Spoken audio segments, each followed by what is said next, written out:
түрээсэндээ бид нэр одоо жишээлбэл сургууль ихэд чинь 1 сарын 640 хүүхдийн судалтай ингээд сургууль юм уу объектыг сурахаар түрээслэхэд 1 сард бид нэр 150 сая төгрөг өгч байгаа. Одоо бодоод үзтээ 150 сая. Хичээлийн 1 жил нэг гин сургуулийн түрээсэнд бид нэр 1.4 тэрбум төгрөг өгч ингээд боддоо зөвхөн тэр тэрбумүүд татвар төлөгчийн мөнгө байхгүй тийм биз дээ. Тэгэд үргүү зардлын нэг байхгүй. Сургууль нь тэнд баригдах гал цэцэрлэн баригдах хүлээгээл суугаад байдаг. Нөгөөт нь баригдаж өгдөг. Сургууль нь мөнгө нэхээлээдэг, дахиж нэмгэлээдэг. Нөгөө хүүхдүүдэд бид боловсруулалтаар хандахын тулд дахиад түрээсэлдэг, түрээсдэг дахиад бидний мөнгө төлдөг. Одоо хэлхийн өнгөрсөн жил гэхэд бид нэр 30.1 тэрбум төгрөгийг зөвхөн түрээсэнд өгсөн байна.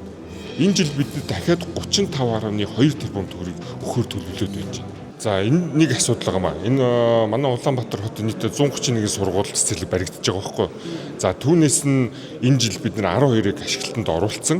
За одоо дахиад нэг 20-оос 22 сургууль цэцэрлэг ашиглалтанд орох гээд одоо бэлэн байдлаа бол хангаад явж байгаа. Улсын комисс орж ажиллах гад нэг гүйцэтгэл нэг 80-аас 90% тавьж байгаа байхгүй. За энэнүүд дээр нэг асуудал байгаа маа. Энд чинь нэг нэр бүхий нэг хідэн компаниуд байна.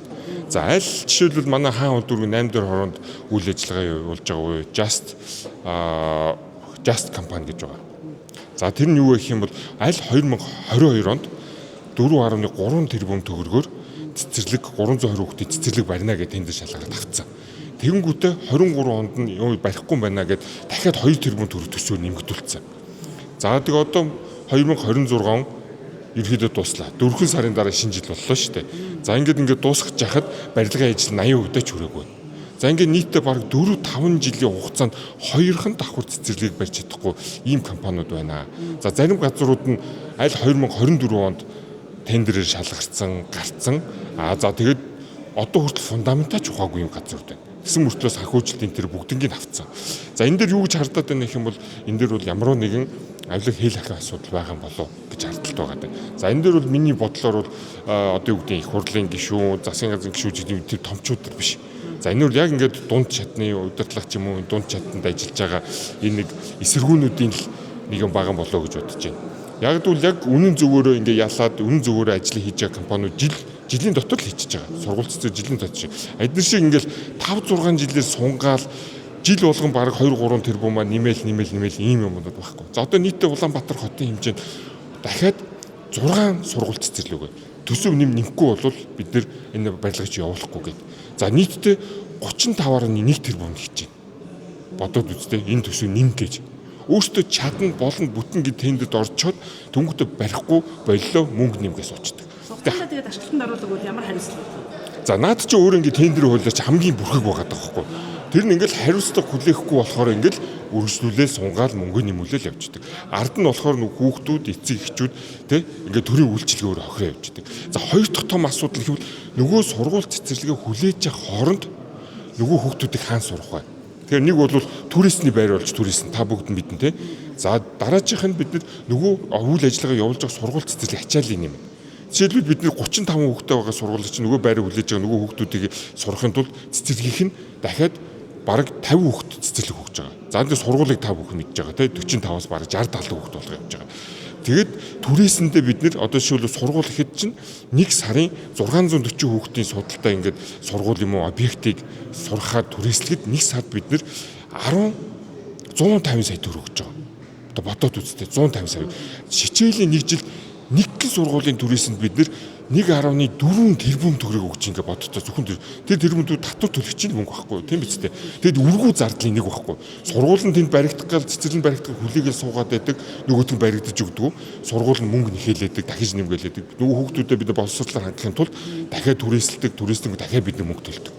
Одоо хэлхийн өнгөрсөн жил гэхэд бид нэр 30.1 тэрбум төгрөгийг зөвхөн түрээсэнд өгсөн байна.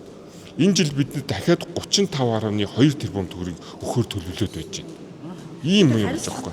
Компаниудаас нь хэмжиж удах юм улсын төсвөөс ингэ. Тийм. Яг тийм. Тийм болохоор энэ чинь ямар санал гаргаж байна гэх юм бол энэ компаниудад бид нэр хариуцлага гэнэ. За нэгт ингэж зориудаар төсвөө нэмээд байгаа. Зориудаар удаан хийгээд үйл ажиллагаа хууль хэлтийн байгууллагыг. Тэгэд энэ яагаад энэ сургууль цэцэг барихгүй 3-4 жил болоод байгаа учир шалтгаан олох хэрэгтэй байхгүй тийм биз дээ. Бус нь болоод эдгээр яагаад болохгүй гэдгийг олно. За хоёр дахь нь болохоор энэ нөгөө үйл ажиллагаагаа дутуу явуулаад байгаа гэрэл тендер болно, бүтэн, чадна, баг эдний компаниуд чиг сайн компани хоёрын хорвоо дэлхий дээр байхгүй гэж байгаа материал бүрдүүлж авч байгаа шүү дээ. Тэгэнгүүтээ чадахгүй болоод явцдаг эдгээр компаниудаа одоо харж их салтар оруулах энэ асуудлыг бол яриад байна. Гурав дахь нь бол яг таны хэлснээр нөгөө нөхөн олов. Хэрвээ гэрээндээ байгуулагдаад гэрээндээ хугацаанд амжаагүй бол тэр сургууль цэцэрлэг өөр газар түрээслэх гэж байгаа бол тэр түрээсийн зөвлөлд төрөөс биш тэр компани өөрөө гаргах ёстой. Өөрөө хийж чадна гэж орсон бол бүгд тэгвэл цаг хугацаанд амжаагүй тэр хохирлуудыг тэр тухайн компани барагдуулчих ёстой. За энэ бүгдийг бид одоо тендерийн тухай хууль, за хяналтын тухай хууль дээр энэ дээр ингээд оруулаад дүрм журмдаараа нийслэлээр бидний өөрчлөлтүүдийг хийгээ явуучих юм бол энэ нөгөө компаниуд нь цаг хугацаанд ажиллаа гүйцэтгэх нь хийж чадна гэсэн ажилдаа ордог, хийж чадахгүй гэдэг ажилласаа ордгоо баг. Тэгэхгүй бол одоо зарим юм их маш их сайн цаас боловсруулдаг тийм ээ. Маш их сайн тендерээр ордог, маш их цаас боловсруулдаг. За энэ дээр ингээд яг холбоод бийсэн байхгүй. Тэгэхгүй бол одоо эндээс маш том асуудал гарч ирнэ тийм. За тиймээр би бол энэ ийм компаниудаа тендерээр орж байгаа энэ компаниудаа бол би бол ерөөхдөө бол үзэлцэн хууль хяналтын байгууллагаар явна. А энэ дээр үс би айгаад ах юм байхгүй. За яг үл таны хэлсэн тэр тендер хүүхэн гэдэг асуудалтай бол оролцдоггүй. Энэ бол улс төрийн хувьд бол тийм ээ. Маш тийм асуудал дагуулдаг асуудал. Ерөнхийдөө залуу улс төрчдийг бол карьергүй болгох тийм ийм асуудал байдаг.